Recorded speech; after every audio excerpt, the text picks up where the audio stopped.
The Nuremberg Trials, military court proceedings held by the Allies after World War II in order to bring representatives of Nazi Germany to justice for the war crimes they committed, notably for the Holocaust.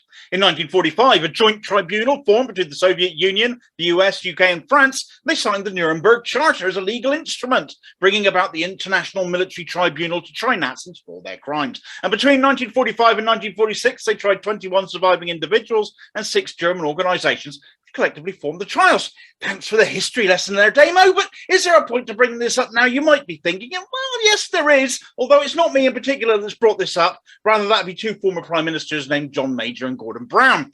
They want an international tribunal formed again as part of an ongoing campaign they've lent their support to have Vladimir Putin put on trial for war crimes committed against Ukraine. Now, this is all very easy to put focus on as it's happening in front of us here and now, and we've seen the things Putin has said. We're hearing the reports of what is happening in Ukraine. We are appalled and disgusted at his actions, as well as having enormous sympathy for the victims of this atrocity, with more than 100,000 Britons offering room in their homes for refugees. Truly heartwarming and admirable stuff. But if we're going to put Putin on trial for entering into an illegal war, illegal military action, mounting an invasion, what about all the others?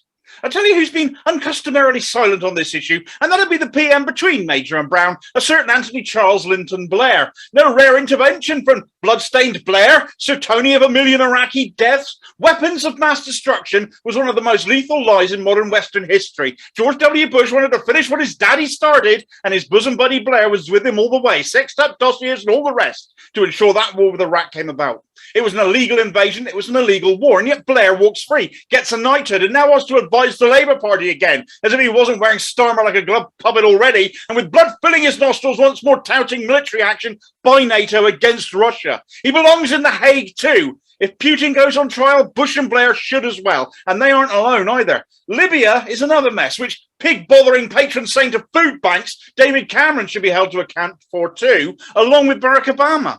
Western leaders have committed crimes as bad as Putin, if not worse. And this is in no way a defense of Putin either, nor an inexhaustible list. But if he's to go on trial for his actions, he should be joined by a few others as well.